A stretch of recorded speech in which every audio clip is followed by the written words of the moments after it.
I'm sitting here looking at my phone.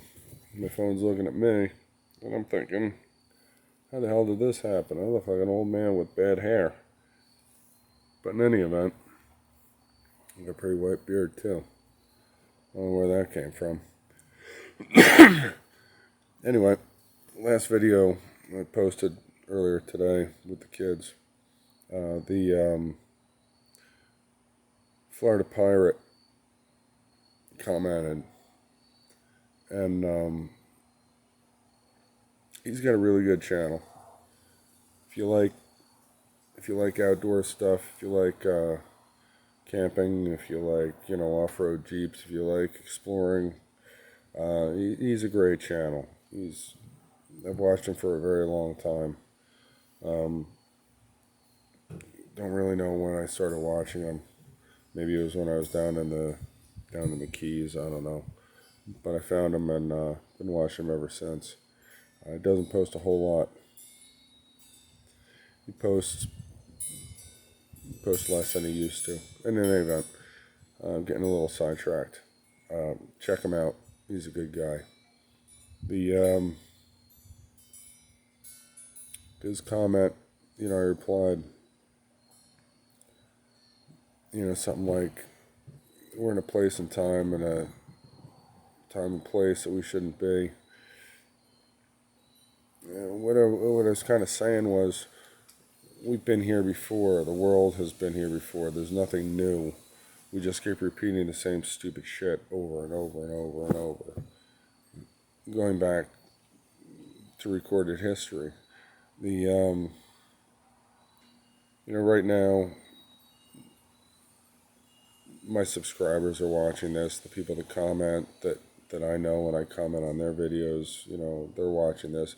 There's also who knows how many agencies and who the hell knows who's watching this. And I really don't give a damn. But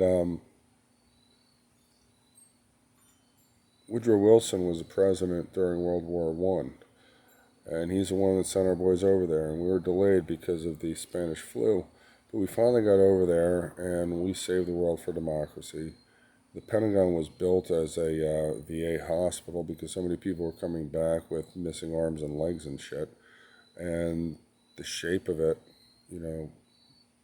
with the big gigantic courtyard in the center, was so that nobody would ever see all the veterans with missing limbs. They could just put them in there and they could get their fresh air time inside. And you think about that, and what kind of a fraud is that? Hooray for us, wave the flag, red, white, and blue, but put away everybody that believed it, that volunteered, and came home, dismembered. But that was Woodrow Wilson, the same Woodrow Wilson that actually paid a bounty for people to turn in their friends and neighbors who had anything bad to say about the Woodrow Wilson administration, or had, ill thoughts about, what his policies were. It got so bad that in 1920, that was kind of the end of the Democrat Party. It was a complete wipeout for them. And when I was in school, I learned that Woodrow Wilson was, he was the father of the League of Nations, so that there would never be a great war again. He's the guy that, wanted everybody to just walk away from World War I with, just walk away and start afresh. But it was the rotten, shitty allies that, wanted reparations. So Germany was in bankruptcy and in runaway inflation because they had to pay these, huge sums of money. And when Germany, under Hitler, finally said, no, we're not doing that, that caused a run on the banks of Europe that were depending on the payments. And that created the Great Depression. And that's real economists with PhDs after the name, not just Walt Davis, the construction worker, saying that. So I always had a pretty high, held Woodrow Wilson in high esteem until Glenn Beck actually did a series on the Woodrow Wilson and the progressive movement. So that threw me in the rabbit hole, and I started doing my own research and realized, wow, Glenn's right. This guy was horrible, and that led to the Republican, you know, ruling the roost up until the Great Depression, when Adolf, when Germany basically quit doing what making the payments. But in any event, same thing's going to happen now. Everything's been brought right to the brink, and I think Democrats are going to get whitewashed. They're just going to be, destroyed. We're in a place we should not be. I can't quote you where I got it, but there was a really interesting video that I watched from somebody from North Korea. It was this old 80-something-year-old person being interviewed who got out, and they talked about how the original Kim, said there's horrible inequity. So give me everything, give me your rights, give me your land, and I will make sure there's equity. And now everybody's poor. In 1960 it was much more prosperous than South Korea. And within a few years it was destroyed. Cuba. Castro took power by saying, there's the rich and the poor, and we got to do this, and we got to do that, and we got to take over, and then everybody will be equal. And now, ever since, everybody's been poor.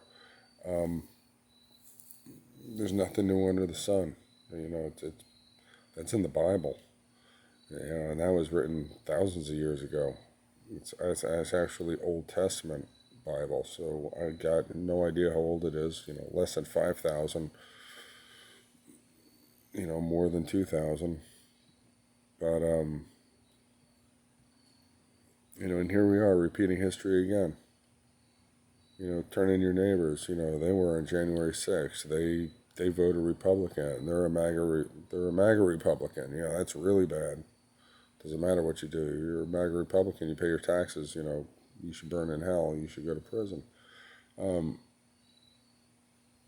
There's nothing new under the sun. And here we are, repeating the same thing over and over again. And we're living in a society that is so twisted up and run by this progressive movement that everything is good. And we're at the point, it kind of sends me back to Julius Caesar being assassinated. And if you actually dug into that, why was Julius Caesar assassinated? It wasn't because of his bad policies. It wasn't because Rome was crumbling. It wasn't because the Goths and the Visigoths were taking over Rome. It was because his policy of bread and circus. There was not only the shows at the Colosseum where, slaves were all lined up against whoever, legionnaires or lions or whatever, to get eaten and ripped to pieces in front of the crowds. That was the circus part, and the bread part was you got fed. But there was a whole sideshow going into the Colosseum, and it was such a society of I don't know even how to put it. It was such a society that was so bent on what's basically considered woke now, that he thought it was a great idea to take a booth out that everybody would walk past on their way into the Colosseum, and be sodomized by all his slaves. And the other senators said, well, that's okay that he's into that, but slaves is below the below his position, and that's too disrespectful to the republic or the empire, whatever what they considered at the time, and that's why they had him killed. And now we're at that point. We're we're at that point where Joe Biden's accused of rape. Barack Obama was accused of, having an affair with his gay chauffeur. I mean, we're at the point where what's the limit? And the limit is, historically, we're there. This is where it ends, going all the way back to the Roman Empire. And so, yeah, at this point in time, we're at a point in time, or a place in history we shouldn't be, because we're pretty smart people. We have people living in space at the space station. We cured all sorts of diseases. We can do all sorts of things, and we put our mind to it. And here we are repeating things over and over and over and over again, and wondering what the hell's going to happen tomorrow. We know it's going to happen tomorrow. All you have to do is pick up a history book. But thank you for Florida Patriot for making me think. Thinking is the one thing that we can all do. Keep your minds open and remember things that happen. Remember your history and try not to repeat it. Because here we are again, repeating it. Y'all have a good night.